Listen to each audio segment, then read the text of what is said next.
Good evening, I'm Savannah Kelly. Welcome to APTN National News. There was a round dance for Pimicikamak Cree Nation outside the Manitoba legislature on Thursday.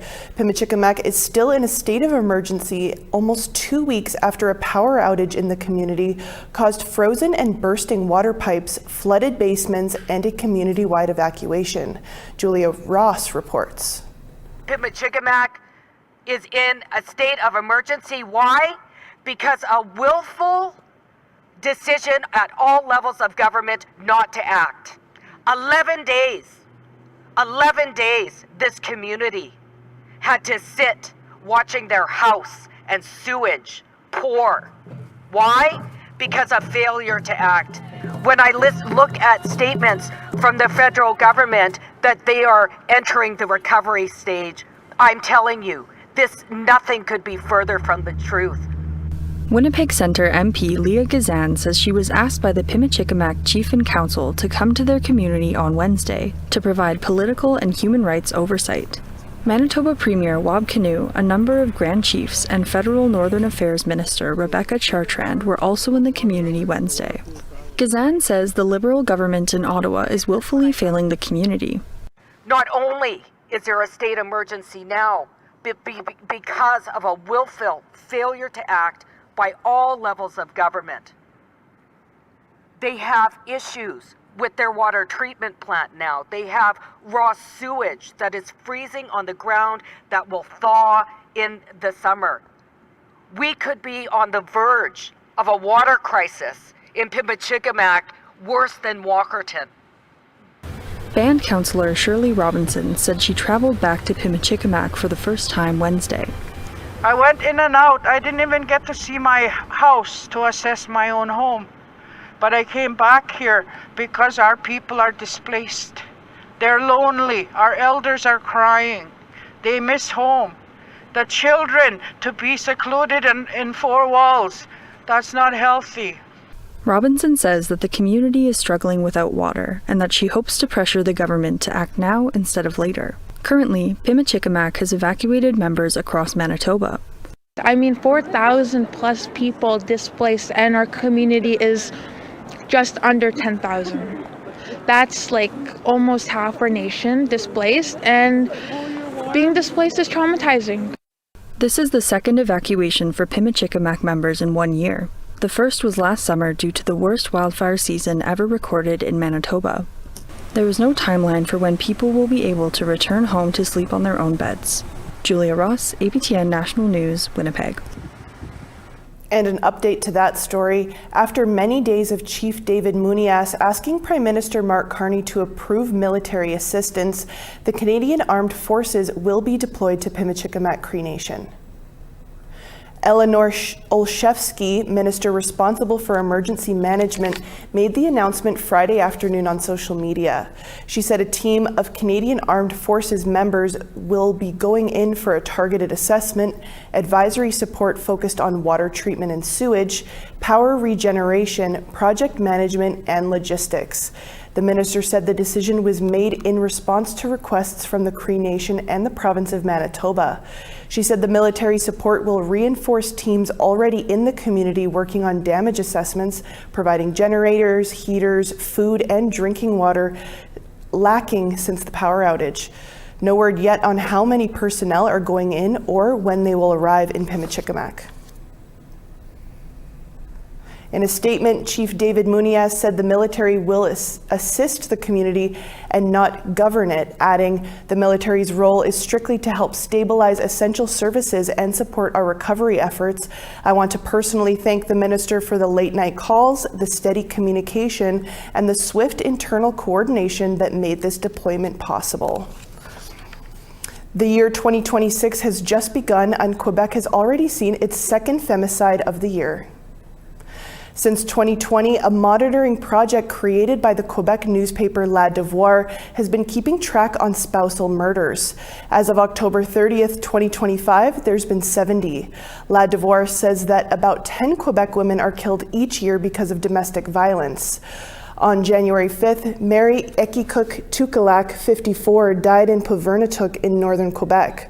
Her partner, Lucas C. Tukalak, was also found dead at the scene. The case was treated as a femicide followed by a suicide. After that, in 2022, Mary Tukalak was allegedly the victim of domestic assault causing injury. The investigation was transferred to crimes against the person. Marjolaine APTN, president of the Federation of Quebec Indigenous Women, said that this is an issue that must be addressed collectively. C'était une toute première table de concertation, je vous dirais, qui a eu lieu là, en décembre dernier. Quand je vous parlais d'un travail collectif, je pense que ce travail-là, qui a été amorcé en décembre de 2025, va être un travail qui va être important pour les années à venir. Ce que j'ai entendu effectivement des gens qui étaient autour de cette table-là, c'est que c'était une table vraiment nécessaire pour pouvoir aussi se parler. First Nation safety officers in northern Manitoba intercepted a large quantity of drugs and alcohol bound for a dry reserve earlier this week. The officers were checking into a report of a stranded vehicle on a winter road near Bunny-Bonnaby Cree Nation, some 575 kilometers northeast of Winnipeg. They found the vehicle around 12:30 a.m. Wednesday with 209 bottles of liquor, more than 850 grams of crack cocaine, more than 200 grams of cocaine, and a small amount of methamphetamine. RCMP were called and they say 5 occupants were in the vehicle, 4 from Bunny-Bonnaby and 1 from Winnipeg. A 34-year-old Bunny-Bonnaby woman was sent for medical attention due to injuries RCMP say were likely from an assault. The other occupants, ranging in age from 18 to 43 years, were taken into custody for possession and trafficking-related charges. The Manitoba Inuit Association has a new CEO to lead the Winnipeg-based nonprofit. This follows a grassroots social media campaign dubbed the #InuitMeToo movement that brought sexual assault allegations against the former CEO to light. Former CEO Nastania Mullen was fired in November. Gail Grubin was appointed MIA Chief Executive Officer in early January. Grubin, who is originally from Tuktoyaktuk, Northwest Territories, has been with the MIA for 5 years working on missing and murdered Inuit women, girls, and missing Inuit children of residential schools. Nastania Mullen held the CEO position since 2022. The Salvation Army building in Prince Albert, Saskatchewan was destroyed by a fire just before 8 p.m. on Christmas Day. Local fire officials are now working with the Prince Albert Police Service to see if the fire was arson. The warming center, which fed roughly 100 people each day and provided overnight support for about 60, is now a shell of what it once was. Firefighters tried to extinguish the blaze from the inside, but a breached roof and heavy smoke made conditions too dangerous. Crews were, however, able to protect nearby structures. The fire department completed its investigation earlier this week and has turned the case over to police to determine if the fire was criminal in nature. Prince Albert Police Service told APTN they don't know the cause of the fire and are continuing to investigate, but would not confirm further details. We need to step aside for a quick break. Stay with us.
The Trump administration is wasting no time making headlines this year, starting off with the invasion of Venezuela and capture of Nicolas Maduro.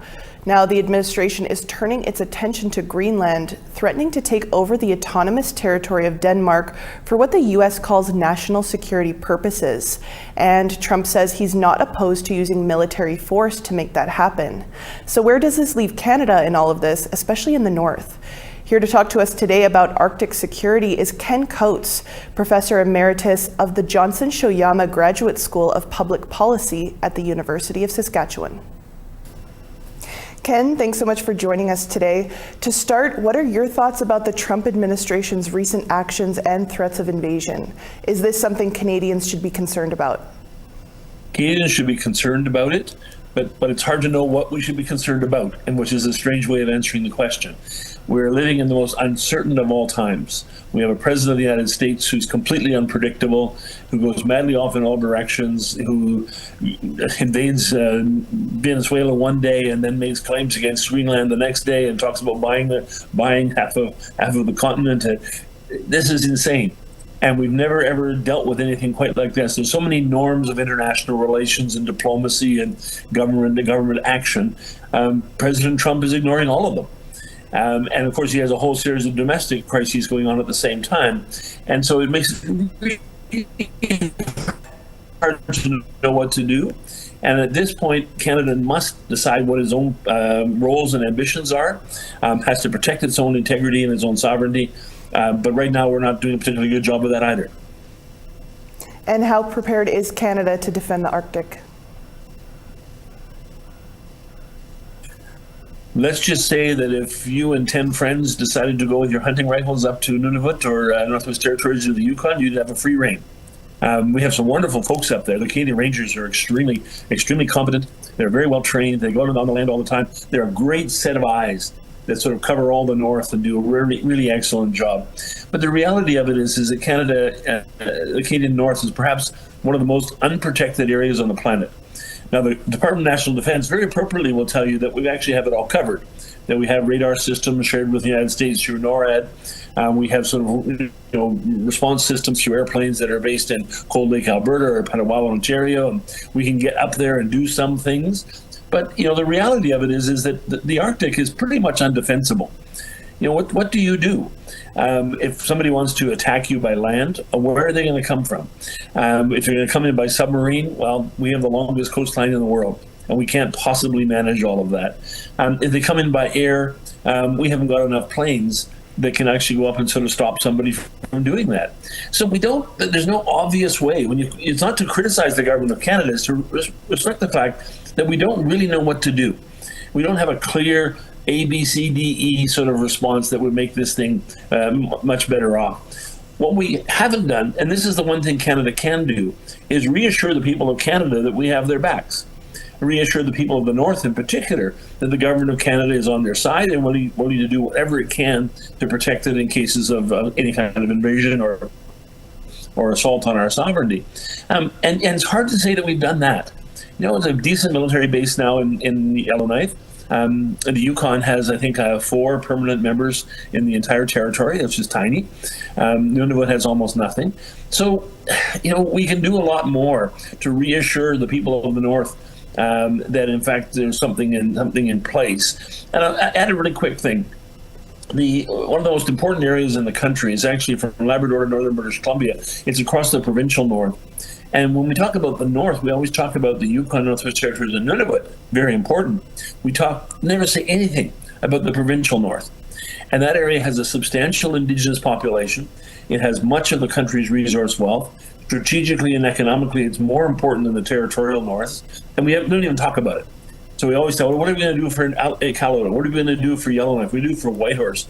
Nobody ever says, what are we going to do for Churchill or for Thompson or for La Ronge or for any of these other Labrador City? We don't even talk about the provincial North. And that's actually where some of our vulnerability is the greatest.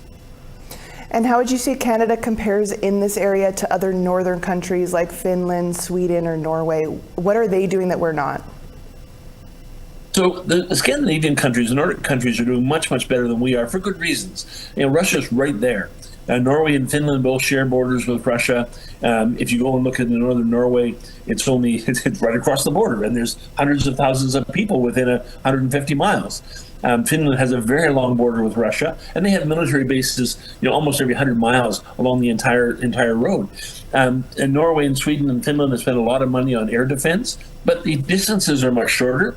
They can work collaboratively. They have all three countries willing to sort of collaborate together, plus with NATO and things like that. So they have, in one sense, an easier job, but a more dangerous job, because the Russians are on their doorstep, and they're on their doorstep every single day. So the people of the Nordic countries live with the reality and the threat of sort of Russia's penetration all the time. The better analogy would be Australia. Australia has this huge outback. It points up toward Indonesia, so toward China, I guess, indirectly, toward India. They do a much better job. Darwin area around the Northern Territory has a much larger military establishment than any place in the Canadian North. They have military bases sort of across the region. We can do so much better, particularly, and I emphasize this, particularly if we look for what are called joint use projects, where we actually say, let's build the infrastructure so we actually have a fully protected and fully prepared area. Electricity, internet connectivity, having proper airports and facilities in the area, having search and rescue capabilities across the whole region. That's where our deficiencies really stand out. So if Canada really wanted to get ready for all of this, we would actually do those things quickly, and we would bring the far north up to Canadian standards in all those key infrastructure areas, so that if something did happen, we could actually move troops and supplies and other activities into these areas quickly. So we are sort of, the race is getting ready to start, and we're still sitting back in the changing room trying to get our shorts on, and you really can't compete with other countries when you're doing that kind of thing, when you're so far behind the starting blocks. I hope the race never starts. We have to pray and work hard to make sure the race never actually takes off. But you cannot compete if you actually haven't got the preparation done, and that's the problem we have right now. Great insights on there, Ken. We'll have to leave it there for today, but thank you so much for taking some time and joining us today. Anytime. A member of the United Nations Permanent Forum on Indigenous Issues was one of 17 Indigenous leaders whose homes were searched by Russian authorities. This, according to the International Indigenous Peoples Forum on Climate Change, or IIPRC. And as Angel Moore reports, in addition, the co-chair of the IIPRC was arrested and detained.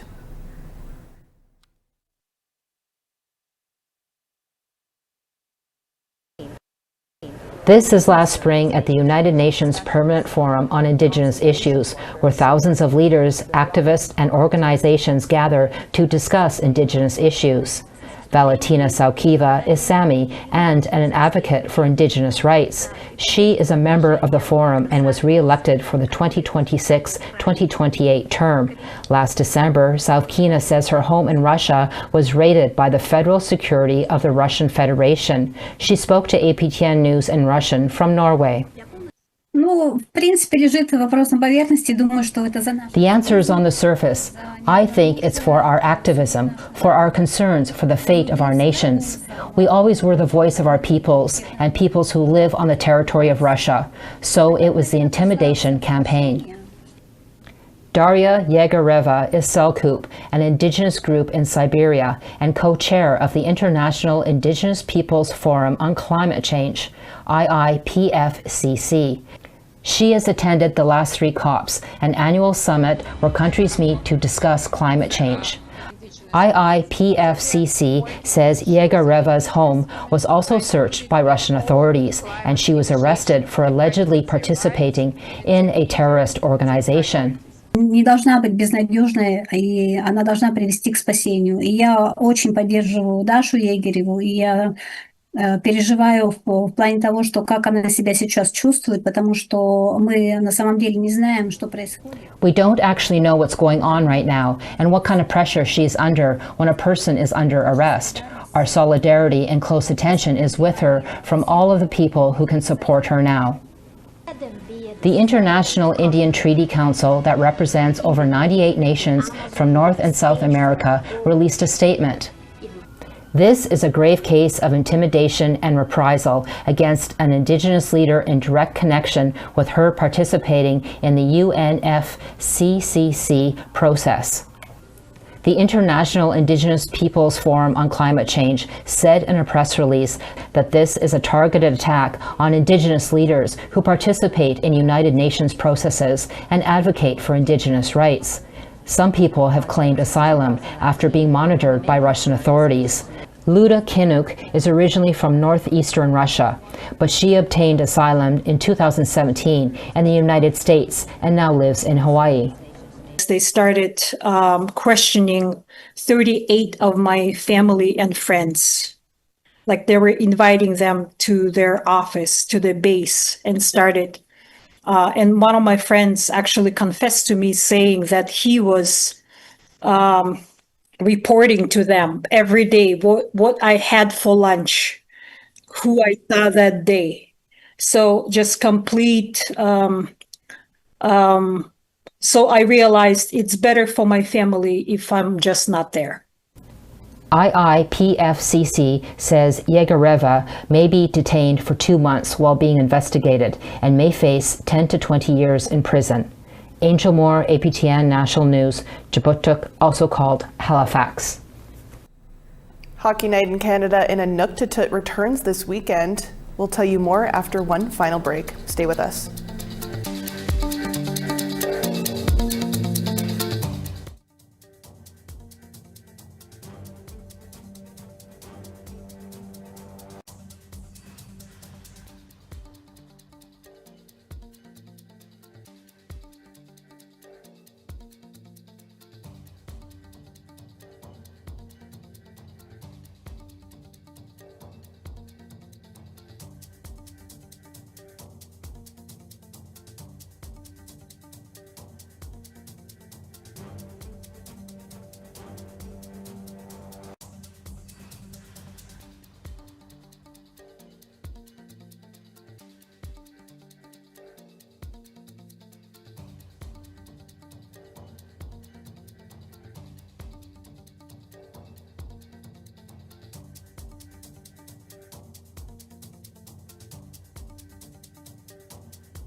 Welcome back. Time now for our photo of the day. Frost-covered trees provided this amazing view from Jenna Presley, who then thought of all of us. This was taken in Winnipeg, Manitoba in the Windsor Park area. Thanks for sharing that photo, Jenna. You can send your photos to share@aptn.ca for the chance to be our next photo of the day. Now, let's take a look at tomorrow's weather forecast. 6 degrees for Halifax, 3 degrees in St. John's. -7 in Nain, Kuujjuaq -5. Val-d'Or -7, 0 degrees in Quebec City. Toronto 0 degrees there, -4 in Sault Ste. Marie. -5 in Kapuskasing, -17 in Big Trout Lake. -25 for Churchill, -15 in Thompson. -11 for Gimli, Winnipeg, and Princess Harbour. -5 in Regina, -3 in Saskatoon. -10 in La Ronge and Sunshine, and -4 for Buffalo Narrows.